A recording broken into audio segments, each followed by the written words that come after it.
प्रधानमंत्री नरेंद्र मोदी ने कहा, लखपति दीदी बनाने का ये अभियान सिर्फ बहनों बेटियों की कमाई बढ़ाने का अभियान नहीं है, ये पूरे परिवार को, आने वाली पीढ़ियों को सशक्त कर रही है। साथियों, लखपति दीदी बनाने का ये अभियान सिर्फ बहनों बेटियों की कमाई बढ़ाने का अभियान है, इतना नहीं है।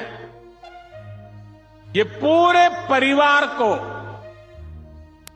आने वाली पीढ़ियों को सशक्त करने का एक महाअभियान है।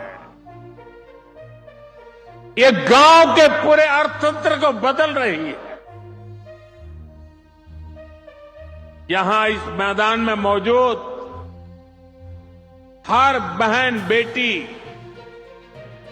अच्छी तरह जानती है कि जब वो कमाने लगती है तो कैसे उसका अधिकार बढ़ जाता है, घर परिवार में उसका सम्मान बढ़ जाता है। एकीकृत पेंशन योजना यूपीएस पर आप नेता संजय सिंह ने कहा, एकीकृत पेंशन योजना यूपीएस नई पेंशन योजना से भी ज्यादा खराब है।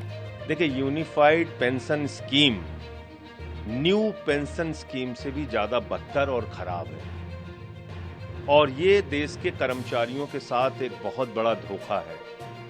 और इस पेंशन स्कीम से आपने देश के अर्धसैनिक बलों को निकालकर बाहर कर दिया।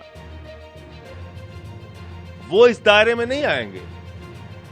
देश के पैरामिलिट्री फोर्सेस इस दायरे में नहीं आएंगे, क्योंकि उनकी 25 साल की सर्विस होती ही नहीं।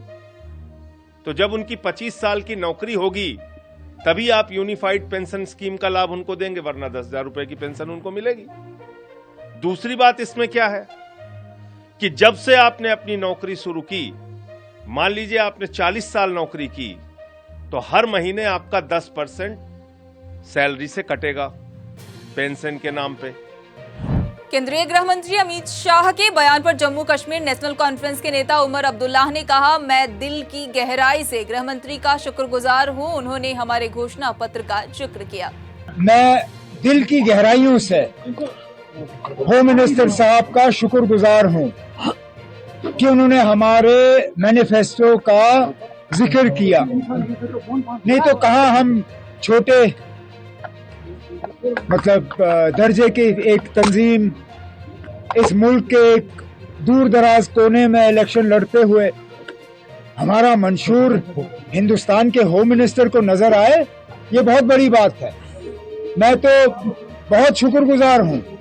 जनसुराज प्रमुख प्रशांत किशोर ने कहा, 2025 में जनसुराज 243 सीटों पर लड़ेगा और कम से कम 40 सीट पर महिलाएं आगे की जाएंगी। 2025 में जनसुराज 243 सीट लड़ रहा है, उसमें कम से कम 40 महिला उम्मीदवार जनसुराज की ओर से खड़ी की जाएंगी।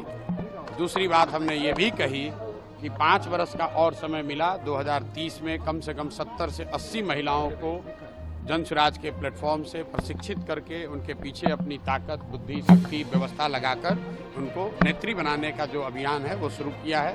ये कोई महिला प्रकोष्ठ की बैठक नहीं है, ये महिलाओं को सही मायनों में नेत्री बनाने का प्रयास है। जो मैंने और 4 बातें कही वो भी आपने सुनी कि जब तक महिलाओं को आर्थिक आज़ादी नहीं मिलेगी तब तक उनकी भागीदारी समाज में समानता के आधार पर नहीं हो सकती है। पेरिस ओलंपिक 2024 में कांस्य पदक विजेता और भारतीय निशानेबाज मनु भाकर ने कहा, मुझे यहां आकर बेहद खुशी हो रही है, काफी अच्छा लग रहा है, मैं बहुत समय बाद आई हूं, अपनापन सा महसूस हो रहा है। बहुत अच्छा लग रहा है, आपको दिख ही रहा होगा, बहुत खुशी हो रही है। बड़े समय बाद मैं वापस आ पाई हूँ और अपनापन सा महसूस हो रहा है और बहुत खुशी हो रही है अपने परिवार में वापस आकर।